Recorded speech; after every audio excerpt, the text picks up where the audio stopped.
శ్రీమాత్రే నమః. భగవద్బంధువులందరికీ శుభ సాయంత్రం. ఈరోజు పౌర్ణమి తిథి.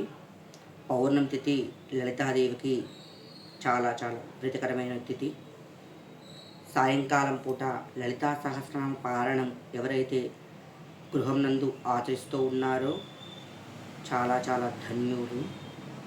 అంతేకాకుండా మనము ఇప్పుడున్న వ్యవధులలో ప్రతినిత్యము ప్రాతకాలమున ఉద్యోగరీత్యలో వెళ్ళి సాయంకాలం వచ్చేవరకు అలసిపోయి ఉంటాము.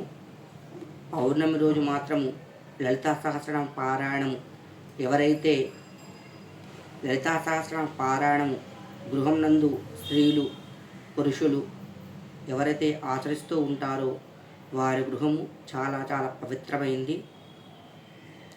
లలితాదేవికి ఎవరైతే మనసా వాచా కర్మణ ధ్యానిస్తూ పూజిస్తూ అర్చిస్తూ ఆచరిస్తూ ఉంటారో అది పౌర్ణమి తిథులలో లలితాదేవిని నామస్మరణ చేసిన లలితా సహస్ర పారాయణం చేసినా కూడా ఆ జగదీశ్వరి యొక్క కృపాకటాక్షాలు సిద్ధిస్తాయి. అంతేకాకుండా మనమందరము కూడా ఇప్పుడున్న కాలం నందు అన్ని విధాలుగా సమస్యలతో సతమతపడిపోతూ ఉంటాము. కొన్ని చెప్పుకునే సమస్యలు ఉన్నాయి, కొన్ని చెప్పుకునే సమస్యలు ఉంటాయి. కాబట్టి ఆ జగదీశ్వరి యొక్క అనుగ్రహం కొద్దీ మనకి ఏ సమస్య ఉన్నా సరే లలితాదేవికి మనసా వాచ కర్మణ ధ్యానిస్తూ పూజిస్తూ అమ్మా నాకు ఈ సమస్య ఉందమ్మా తీర్చమ్మా అని చెప్పేసి కన్న తల్లి లాంటి ఆ అమ్మవారిని చెప్పుకొని లలితా సహస్రనామ పారాయణము సాయంకాలం పూట పౌర్ణమి గడియలలో పౌర్ణమి తిథి సాయంకాలం ఏ తిథి అయితే ఉంటుందో ఆ రోజున ఆ జగదీశ్వరిని ఎవరైతే ఉపాసన చేస్తూ ఉంటారో ఆ అమ్మవారిని పూజిస్తూ ఉంటారో వారి ఎంతటి సమస్య అయినా సరే ఆ జగదీశ్వరి వారి సమస్యని తీరుస్తుంది.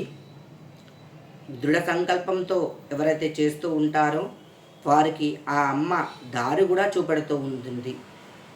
ఆరోగ్యపరమైన సమస్య ఉన్నా, దంపతుల మధ్య సమస్య ఉన్నా, సంతానంలో సమస్య ఉన్నా కూడా ఆ జగదీశ్వరికి విన్నవించుకున్నారనుకో ఖచ్చితంగా ఆ అమ్మవారు పరిష్కారం ఆ అమ్మవారు చూపెడుతూ ఉంటుంది.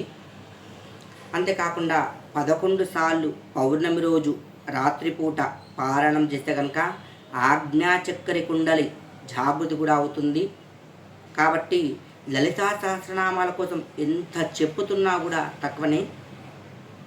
లలితాదేవికి సర్వసైన్యమంతా కూడా ఆ అమ్మవారి ఆధీనంలో ఉంటుంది.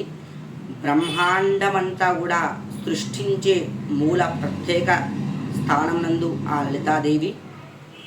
కాబట్టి పౌర్ణమి రోజు ఆ అమ్మవారిని ప్రతినిత్యం కాకుండా పౌర్ణమి రోజైనా సరే ఆ అమ్మవారిని సాయంకాలం పూట దీపారాధన చేసుకొని ఆ అమ్మవారిని అర్చించండి. ప్రతి గృహం నందు కూడా సుఖ సౌఖ్యం అనుభవించండి. ఎలాంటి సమస్య ఉన్నా కూడా ఆ అమ్మవారు చెప్పుకోండి. నేను చెప్పిన వీడియో కనుక మీకు నచ్చితే లైక్ కొట్టండి, సబ్స్క్రైబ్ చేయండి. శ్రీమాత్రే నమః.